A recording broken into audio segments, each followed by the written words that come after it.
folks, who is the strongest grappler in Street Fighter history? That's what I'm trying to figure out today.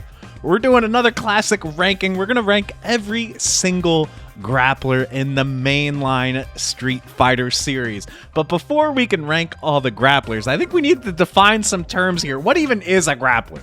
I think for the lowest here, we're just going to do not a grappler. There are some characters that have a command throw, but in my opinion are not grapplers because it's not the main part of their game plan. They're doing other stuff. So we got like Fuerte, Seth, Honda, Q, Marissa. These characters are not even really grapplers. Their main game plan is not just landing the command throw. I mean, Marissa barely even has a command throw. She can only do it out of her stance. And same with Fuerte. His command throw, like, yeah, you can only do it out of his run.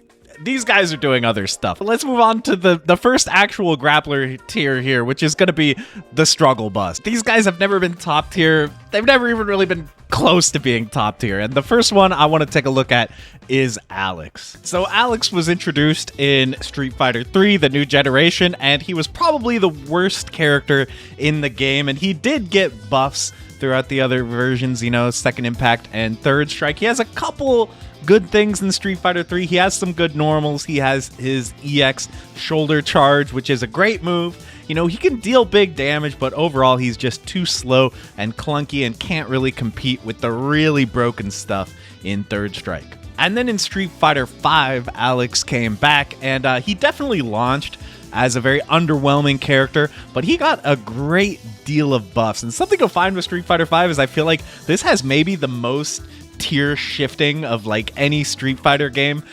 Throughout the patches, a lot of movement happened, and by the end, you know, Alex was actually a pretty decent character in this game, maybe like mid-tier, upper mid-tier. Probably his strongest appearance, but it's not saying that much. He doesn't have a ton of like big major wins or anything. Yeah, he's just a decent-ish character with a good V-trigger, good damage, but overall, nothing super amazing. And of course, we have his latest appearance in Street Fighter 6. I think a lot of people were hoping this could be like the Alex redemption arc. You know, he got the new stance where he gets down low to the ground. He can really mix you up out of this. And he does have a couple, like, annoying things. Like, his stance is definitely annoying. It's kind of like a knowledge check. The opponent really has to know how to deal with it. But once they do, I think most people do find this character very underwhelming. Some consider him the worst character in the game. Most people consider him down in that, like, top or a bottom 5 territory. So, unfortunately, Alex throughout Street Fighter 3, 5, and 6 was never amazing. And in some of those games, he's like literally one of the worst characters in the game. So that's why he belongs down in the struggle bus. Next up, another character who has been struggling only in one game, because that's all she's appeared in, is Manon. So yes, Manon has only appeared in one game, and that's Street Fighter 6. So we don't have a ton to work with, but she has generally been pretty low on the tier list throughout Street Fighter 6's existence. And unlike what I was saying with Street Fighter 5, Street Fighter 6, the tier lists have been a bit more stagnant. You know, throughout all the patches, they have given Manon some buffs, but none of them have really helped that much. You know, this is a game where the good characters are pulling out their crouching medium kick drive rush and putting you in really bad situations, dealing really big damage if you guess wrong, putting you in all kinds of throw loop nastiness just because you guessed wrong one time. And Manon, she just struggles a bit more. Yes, she has this level up mechanic where every time she lands her command grab, it gets a little bit stronger, but it's kind of like a win more mechanic. Like, if you're landing a bunch of command throws, you're probably going to win anyway. So it doesn't really help you make comebacks or anything. So, yeah, I think generally people have been a little bit underwhelmed with Manon as a grappler. I think people would be happy if maybe she got just a few buffs and could get off of the struggle bus. But for now, I think that's the space that she occupies.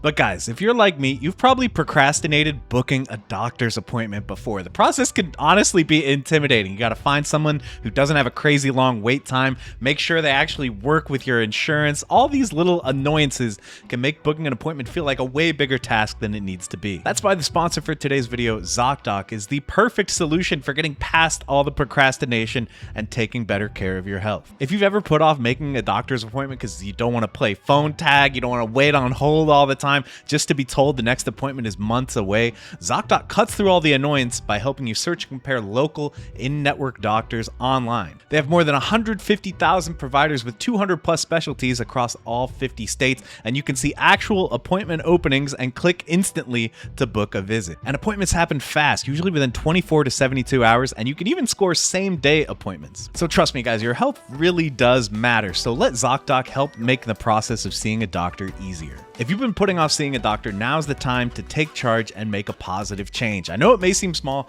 but clicking the link in the description is a huge step towards prioritizing your health. Head to ZocDoc.com/jmcroft to get started and check that appointment off your to-do list.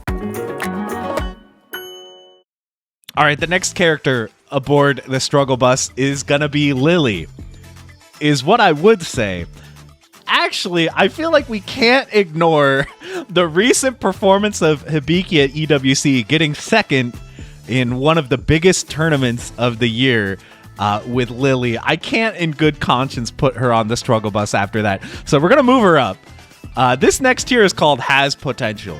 Okay, these characters, they're definitely not top tier, but they can do things in the right hands. You know, they have had moments where this character has overperformed or shown people maybe a little bit of that untapped potential. So let's take a look at Lily. So one of the things about Lily is I feel like she has a very small number of moves that are actually quite strong. So one is her crouching heavy punch. She smacks you like that. That is like her go-to normal. She uses it in like every situation.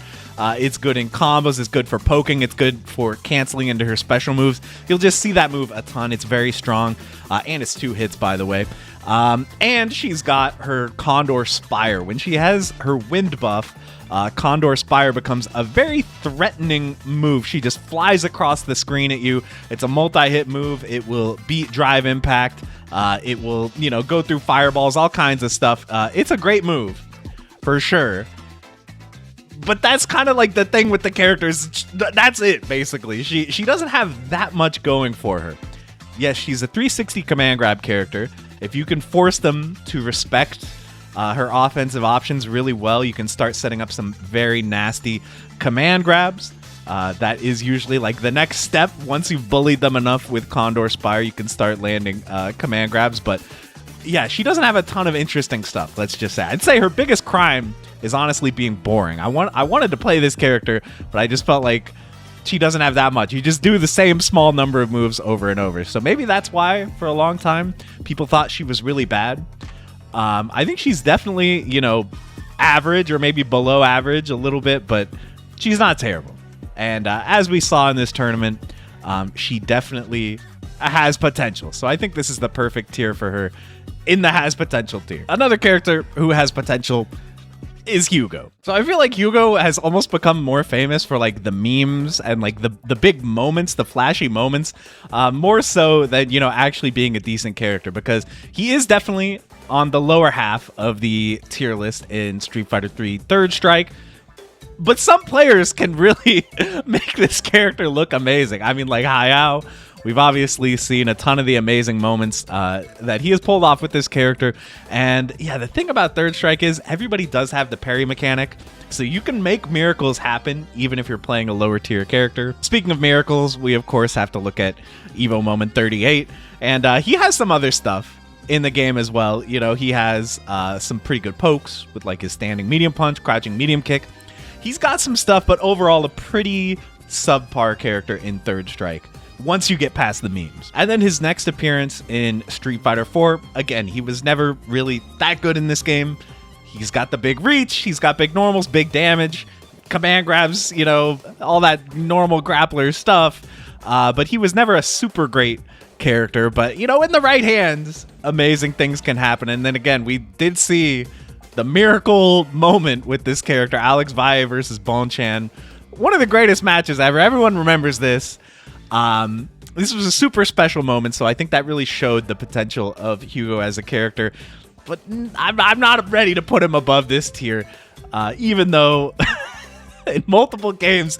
Amazing things have happened with Hugo. I think he doesn't quite belong outside of the potential tier. Another character who has potential. I can feel the people are just going to get more and more mad at me with each pick, I think, but we got to talk about T-Hawk. So if you're not familiar with T-Hawk in Super Street Fighter 2 Turbo, yeah, there's a bit of maybe a disinformation campaign that he's secretly like a top tier character. I may have helped contribute to that with some of my clickbait titles, but it's not true.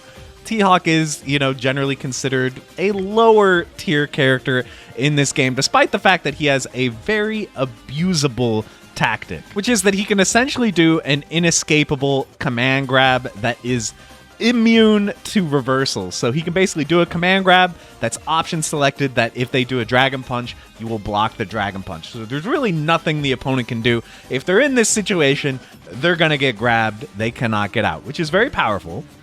But it's not quite enough. This game has so much broken stuff in it, and so many characters give T-Hawk a really hard time that most people consider him to be quite low on the tier list, even when picking old T-Hawk, his other version that has better normals and stuff, and even when abusing this option select that makes his command throw unget-outable.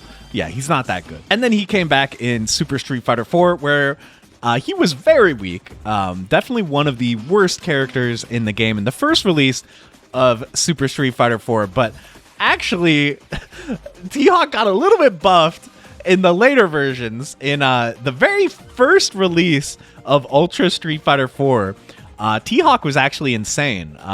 They may have overbuffed him to a degree. All of a sudden, Condor Spire was just this amazing, super spammable move with, like, no recovery.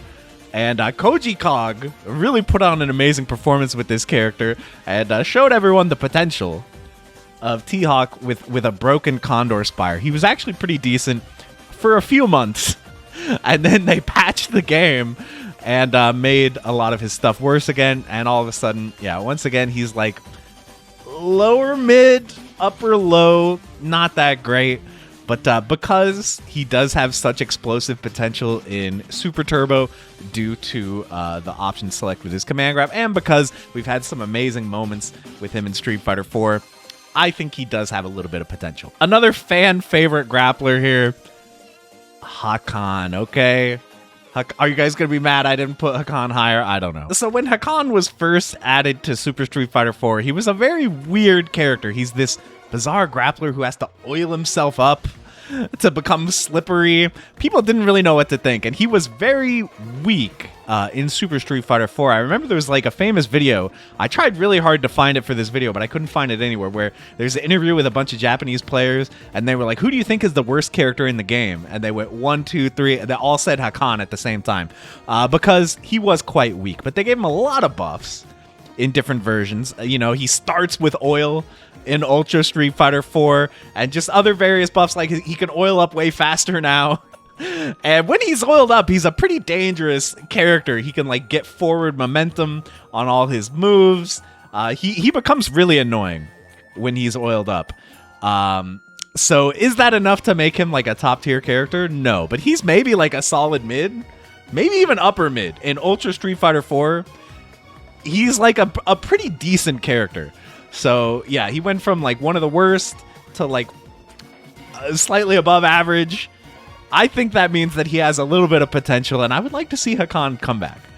Hot take, I think having Hakan back in a new Street Fighter game, they could do something interesting with him. But for now, he is stuck down at the has potential tier until he comes back and maybe gets buffed in a future game. All right, and the last character I want to put in this potential tier is going to be Abel. All right, so this was probably one of the hardest choices on this entire list for where for me to put a character, because Abel had some amazing moments, and a lot of really good players played Abel, like 801 Strider, Juicebox Abel. Kaoma from Brazil had some amazing results with Abel, but I just don't think he was ever that amazing of a character. His closest was probably Super Street Fighter 4.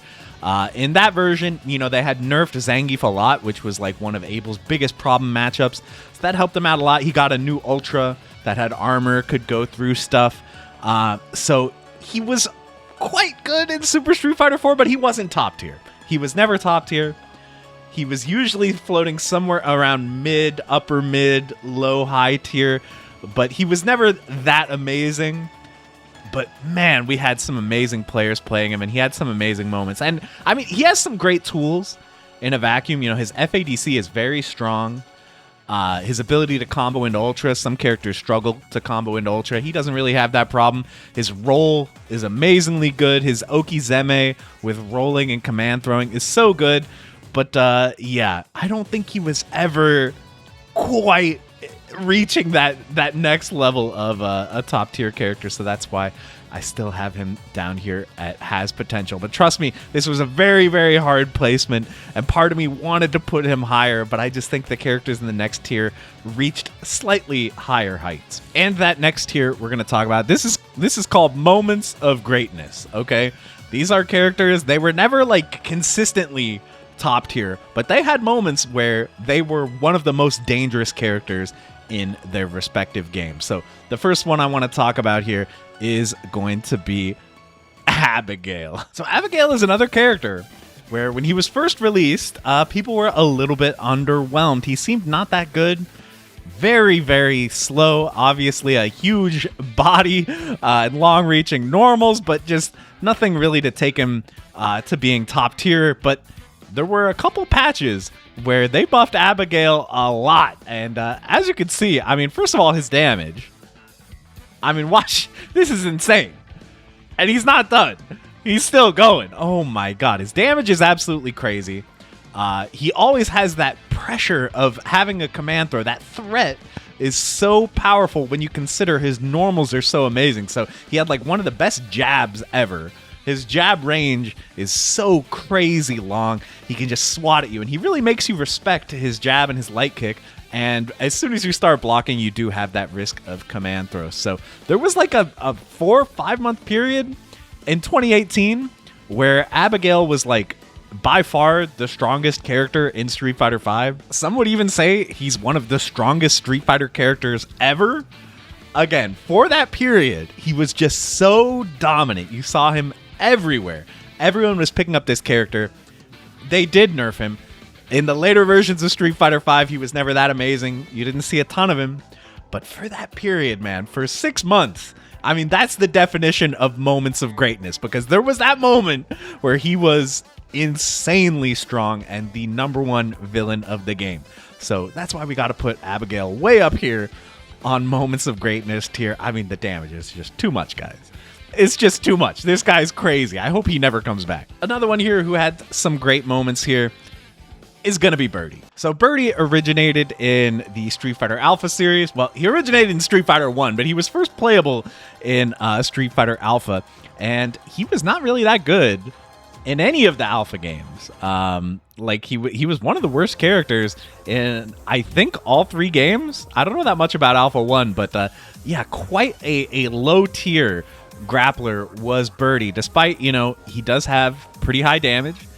He does have, you know, long range pokes, but at the end of the day, he was just too slow, too sluggish to deal with these games' top tiers. But then he came back in Street Fighter V, and he's quite an interesting character in this game. He doesn't really play like a traditional grappler. He's got very long range moves. He's got his chains that he can throw pretty far. He can put, you know, cans and banana peels and stuff on the ground. He's almost more, he's like Dhalsim with a command grab or something almost. You know, he wants to play this weird neutral where he's using his super long range to, you know, work his way in until he can finally start pressuring you and look for that command throw. And yeah, this character, I think, surprised a lot of people in the hands of Mena RD when Birdie actually won Capcom Cup, which is pretty insane for a grappler character. I mean, is he even a grappler in this game? I felt like he had to be on the list because, you know, he's traditionally a grappler, but he doesn't have a super standard grappler playstyle in SF5. But I think that, you know, winning this tournament, one of the biggest tournaments, if not the biggest tournament in Street Fighter, with Birdie, definitely earns him a spot up here in Moments of Greatness. And yeah, Mena RD has obviously shown since then he's one of the GOATs of all time. But his birdie play really opened people's eyes to the power of this character and just how good you can be with birdie if you utilize all his tools perfectly. So that's why I'm putting him up here in Moments of Greatness tier. Another one, is it just me or does SF5 have like a ton of grapplers, man? It never really occurred to me. Let's talk about Armika. So Armika premiered in Street Fighter Alpha 3. And again, like, why does this keep happening? She was quite weak, guys. Some people would even consider her the worst character in the game. I know people get mad at me when I say any character is bad, but trust me, the pros in Alpha 3 do not consider her to be good at all. But, this was just, the first iteration, because Street Fighter 5 came along, and man, was Armika a problem in the launch version of Street Fighter 5. Some might say that this might be partially due to 8 frames, okay? The game launched with 8 frames of input lag, and a character who, is mix-up heavy. She throws stuff out, and you kind of have to react to it. Those types of things are a little bit stronger when there's more input delay, but you can't deny that Armika was very, very strong, and Fudo playing Armika, a lot of people did not expect that character pick after Fudo was kind of known for like a very solid ground-based playstyle, moving into this like zany grappler jumping off the walls. It seemed like an odd choice, but Fudo really showed how well his playstyle could be applied to this zany over-the-top character, and actually ended up getting second at EVO with Armika the first year Street Fighter V came out. She ate a lot of nerfs. She moved her way down the tier list, but again, for one shining moment, she was like the strongest grappler in Street Fighter V, and a major problem that tore through tournaments was Armika. So that's why she's up here in Moments of Greatness tier. And one more, I promise this is the last Street Fighter V character. I don't know how this keeps happening. It's Laura. So Laura was a super dangerous character for a very long period in Street Fighter V. Unlike Armika, who kind of went from top tier to like, mid or around that level and never really had that many moments of greatness after the launch of the game. Laura, she was kind of always in the conversation, it felt like. A big reason for this was because of Idom, who was just an incredible player, is still an incredible player, and really utilized Laura to her maximum potential. Yeah, she has a really strong fireball that moves across the screen super slowly to let you get in there and start her mix. Her V-trigger was always really good as well. Idom just had a ton of great results with this character. Second place at EVO, third place at Capcom Cup, won some other regionals and majors like Defend the North. I feel like I'm repeating myself a lot with all these SF5 characters, but yeah, Laura was always a threat in this game. You could never count her out. And yeah, just the command grab character with a good fireball. Really hard to get off you. Very sticky character that just gets on top of you. And like, yeah, super hard to deal with, especially when she has V-trigger. That was Laura. So yeah, she definitely had some moments of greatness despite only appearing in one game, which was Street Fighter V. All right, we have one more character in moments of greatness. And I think this might be the most controversial placement of the tier list. It's either this or Abel, I think. It's Makoto, okay? It was really, really hard for me to not put Makoto in the highest tier. But the fact of the matter is, she was only really, really amazing, like top tier potential in one game. Street Fighter 3 Third Strike. So yes, she is one of the best characters in the game. She's probably, what, like number 5 on the tier list? She's up there. Maybe even number 4? Is that crazy? Anyway, she's insanely strong. She's got this ridiculous dash that moves forward so fast, covers so much screen space, and if she ever lands her command grab, she has the potential to do insane damage to you and potentially even kill you. She can kill characters off of one grab if she has the right screen positioning and she has super stocked. She's just such an insanely dangerous character and one of the scariest characters to fight in any Street Fighter game. That's her in Street Fighter 3 Third Strike, where to this day she is one of the biggest threats. And then she made her return in Super Street Fighter 4, and don't get me wrong, guys, she's pretty good. Across most of the Street Fighter 4 versions, she is a pretty good character, like above average. Not anywhere close to where she is in Third Strike, but pretty solid in AE especially, and in Ultra. She's pretty good. Players like Haitani, made this character work and showed, even though she can't just kill you off one grab the way she could in Third Strike, she's still a very damaging character. Her dash is still a threat. Her air game is very strong as well, thanks to her axe kick. Yeah, she was pretty good. It was really hard for me to not put her in top tier, but I feel like the fact that she was only actually OP in one version of one game means I can't in good conscience put her up at the top. But yeah, pretty much top tier in Third Strike, you know, top 5, and a pretty good, above average, quite solid, strong character in Ultra Street Fighter 4 is Makoto. So yeah, this was painful for me to put her here, but we do have one more tier on the tier list to show. And this tier, we're just calling the GOAT, okay? We're calling the GOAT. We're putting Zangief up here. Is this crazy? I don't think it's that crazy. Because here's the thing. Zangief is truly the only character in this video to have been top tier multiple times. Like vanilla Street Fighter 4, Zangief was up there, man. I think he was top 5. I think a lot of people would say Zangief was top 5. Despite some hard matchups against characters like Seth and Sagat, he just gate-kept like 90% of the cast. Characters like Abel, who I mentioned earlier, just really could not fight Zangief. Neither could characters like El Fuerte. Lots of different guys just could not fight Geef at all in vanilla. And yes, he did eat some nerfs. You know, they made Green Hand not knocked down anymore in later versions of Street Fighter 4. But was that really enough? It was still good. He could do jab, jab, jab, light kick, Green Hand, and be in your face, ready to command throw you at a moment's notice. So he was always a threat. You could never write Zangief off throughout Street Fighter 4. Street Fighter 6, okay, Zangief has never really been top tier in this game, but he has consistently been the best grappler. Like, has there been any version where Zangief wasn't the best grappler in Street Fighter 6? I don't really think so. And yeah, again, there have been like some patches where he's quite good, quite dangerous. Players like Itabashi Zangief have made this character look ridiculous.